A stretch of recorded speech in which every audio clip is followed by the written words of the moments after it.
Ma quante tasse paga un siciliano? Non intendo la pressione fiscale, aliquote, questi numeri un pochettino fumosi. Esattamente, in soldoni, quante tasse si pagano in Sicilia?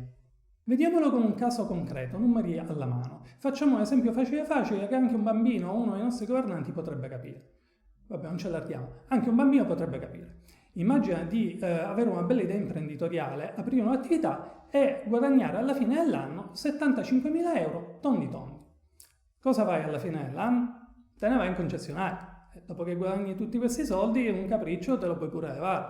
E invece no, vai dal commercialista. Senti a me, non facciamo che fai il passo più lungo della gamba, spendi troppo e ti ritrovi senza soldi per pagare le tasse.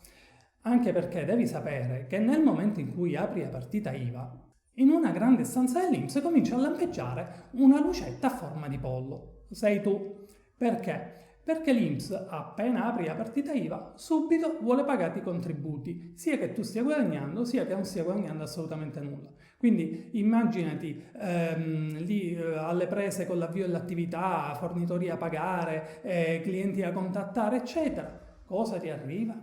Una bella PEC dell'INPS che ti dice: e quindi hai aperto la partita IVA? Bravo, veramente bravo.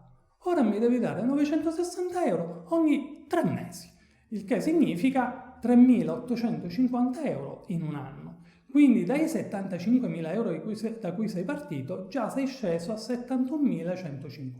Certo, ancora ci viene una bella macchina, però, come ho detto prima, vai dal commercialista, vai lì, ti siedi, la posizione seduta è fondamentale perché questa parte qui è delicata.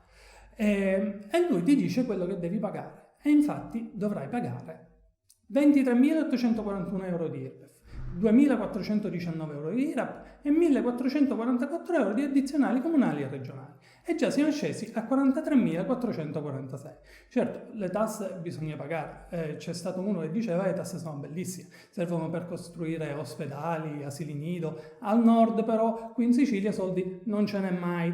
Noi siamo abituati da sempre a leccare la sarda. Da noi le sardine sono di moda dal 1860, no? Questi sono arrivati ora.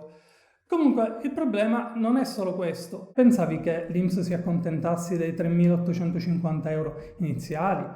No, caro. Quelli vanno bene se guadagni fino a 15.000 rotti euro. Se superi questa soglia che stabilisce l'INPS ogni anno, devi pagare un altro 24 e anche 25% a seconda dei casi sulla cifra che supera i 15.000 euro. E nel nostro caso specifico ammontano a 14.448 euro. Arriviamo così a 28.998 euro.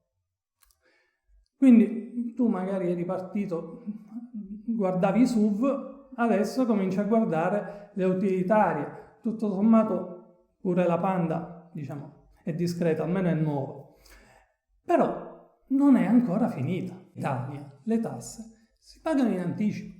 E metti che uno muore, che fa? Lo Stato ci perde questi soldi e li va a chiedere agli eredi? No, intanto te li chiede prima e poi si vede. Del resto, si sa, in questa vita siamo tutti di passaggio. Lo Stato quindi dice: a che passi, lasciami i soldi, anche perché tanto poi agli eredi gli faccio pagare la successione. A quanto ammonta questo acconto?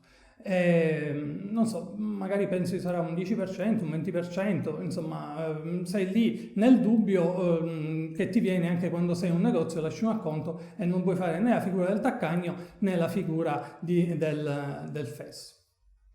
Ma lo Stato è buono, te la fa facile. E questo è proprio il momento in cui si vede il fisco amico, il fisco dalla parte del cittadino. Tu vedi il fisco che è al tuo fianco, proprio accanto a te, anzi dietro di te, e ti dice a quanto ammonta l'acconto. 100%. E quindi devi pagare ancora 23.841 euro di IRPEF, 2.419 di acconto IRAP e 14.448 di acconto INPS. Sei sceso così a meno 11.710 euro. Eri tutto lì preso dal SUV, dall'utilitaria, e ora ti devi vendere la macchina vecchia per andarti a pagare le tasse. Qualcuno di voi potrà dire questo si verifica soltanto il primo anno, perché negli altri anni, avendo già pagato l'acconto per l'anno successivo, non devi pagare anche il saldo ma solo l'acconto per l'anno successivo ancora. In realtà non è proprio così. Intanto, anche se si verificasse soltanto per il primo anno, comunque sei rimasto a piedi. Ma potrai dire, ma perché ti rivolgi solo ai siciliani? Non è un problema di tutti gli italiani?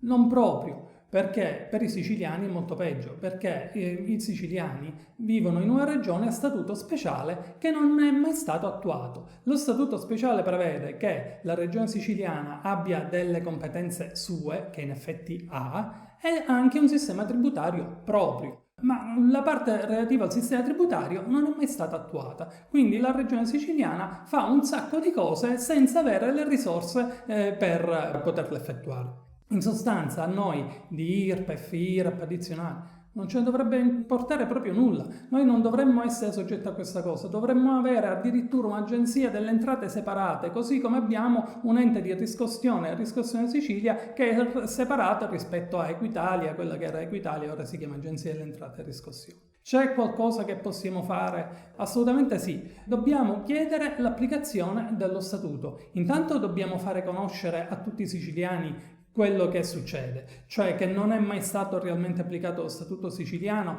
cosa che ci costa più di 10 miliardi di euro l'anno. Dopodiché dobbiamo condividiamo questo video un po' con tutti, con i vostri contatti siciliani su WhatsApp, su Messenger, eccetera. Facciamo sì che questa domanda, perché non è mai stato attuato lo statuto siciliano, diventi la domanda dell'anno. Costringiamo i nostri politici a darci una risposta. Condividete?